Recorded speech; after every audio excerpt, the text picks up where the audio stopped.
Holly Knight says there's a lot of disrespect now for songwriters. I'm John Beaudin from Rock History Music. There are a lot of artists that really don't write their own hits. Sure, there's co-writes here and there, and you'll see sometimes a writing credit. Elvis Presley being the biggest example of someone who got a lot of outside help. I just interviewed Chuck Negron from Three Dog Night, a year and a half ago, and they didn't write any of their hits. But the list is long, and I know in the description of this video, you will give us a long list of people. That's fine. Tina Turner, as we mentioned in our last video, did write some tunes. But the bulk of what came out after Private Dancer came from outside help, and Holly Knight was a big part of that. We talked to her about a subject we've touched on before, but it kept coming up in the interview. Respect for songwriters. With The Best by Tina Turner, that's her, after What's Love Got to Do With It on Spotify, for instance, I'm looking at it right now, that it's her second biggest song, and it has become her big song. And when I saw her on Oprah, and that was playing in the background, and what about personally for you in that song? By the way, does she mention you in the book? I'm curious. So I am actually mentioned in her book on page 123, but all she basically said was that I wrote Better Be Good to Me. That was it. She didn't even give me writer's credit when she quoted my lyrics, which they're going to have to reprint it or something. I mean, I'm not saying it's her. I think, I'm surprised that Simon & Schuster let it go by, you know?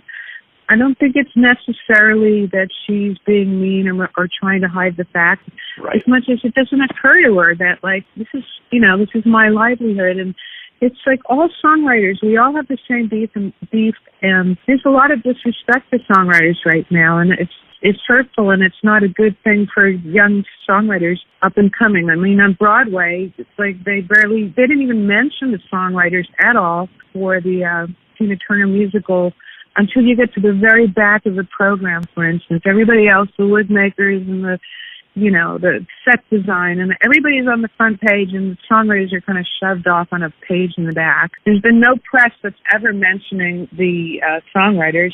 And I know that because I'm an investor in the Tina Turner musical, and so I get all the press releases. And so that's got to change too, you know. Right now, a lot of the so-called jukeboxes and catalog musicals are fueling Broadway. So if the critics don't like it, too bad. They're going to have to get used to it. Look, people need to roll with the times, and I think they need to do that as far as acknowledging songwriters too. I mean, we're talking about people like, for instance, I thought, and Tina Turner, or at least Ike had written Proud Mary. I forgot. That was written by John Fogerty from Creedence. She's made her own song, but never, ever mentioned him. And there's other people. There's Terry Britten, who's written a lot of her songs as well, and other songwriters that there's no mention anywhere. I really would like to see that change. Songwriters Hall of Fame, I mean, we all want to get validated, and that's a beautiful thing. That's a high honor. How did that feel? It felt very validating.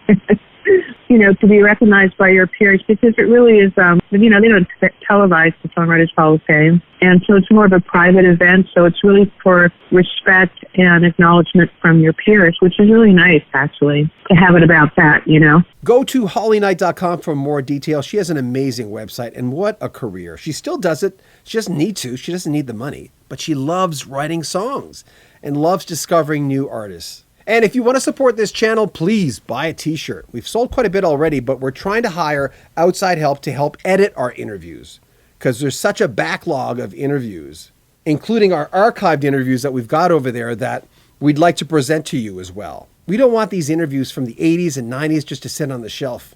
There's a lot of gold in them there hills. So buy a t-shirt, help us support our channel. Make sure you comment on our videos, subscribe to our channel, and share them on Facebook, please. I'm John Beaudin from Rock History Music.